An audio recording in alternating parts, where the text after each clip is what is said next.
રાજકોટની સિવિલ હોસ્પિટલની વધુ એક બેદરકારી સામે આવી છે, જેમાં સર્જરી વોર્ડના દાખલ દર્દી સવારે બેભાન હાલતમાં લોબીમાંથી મળી આવ્યો છે, જેનો વિડીયો સામે આવ્યો છે, જેને લઈને તંત્રની લાપરવાહી અંગે સવાલો ઉઠી રહ્યા છે। ચાની દુકાન પાસેથી મળી આવેલા યુવકને સર્જરી વોર્ડમાં દાખલ કરવામાં આવ્યા, ત્યારબાદ ચાલ્યો ગયો, જે એન્ટ્રી 11:30 વાગે કરવામાં આવી છે। જો બાદમાં સવારે 6 વાગ્યાની આસપાસ દર્દી વોર્ડ નંબર 10માં રસોડા પાસે પડ્યો હોવાની જાણ હેલ્પ ડેસ્કને કરવામાં આવતા ફરીથી તેને સારવાર માટે ખસેડાયો।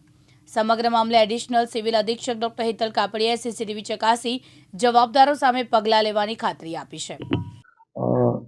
એ દર્દી જે છે એ 20 તારીખે સાંજના 7:30 વાગે દાખલ કરવામાં આવેલ હતા અને એમએલસી કેસ હતો।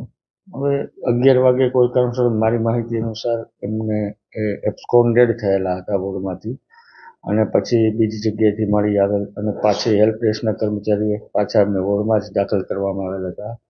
આ સમગ્ર કિસ્સામાં શું હકીકત છે તે બાબતની સીસીટીવી ફૂટેજ, તે વોર્ડના ઇન્ચાર્જ, વોર્ડના રજિસ્ટર અને આ બધાને નિવેદન લઈ એની તપાસ સમિતિ અને જે સત્ય હકીકત ખરેખર શું થયું છે, સત્ય હકીકત શું છે એ જાણ્યા બાદ જ આપણે આગળ કંઈક બોલી શકશું અને જે કોઈ આની અંદર ઇન્વોલ્વ હશે, જો ગેરરીતિ કરીને આ રીતનું કૃત્ય થયેલું હશે તો તેની ઉપર કડકમાં કડક પગલાં લેવામાં આવશે।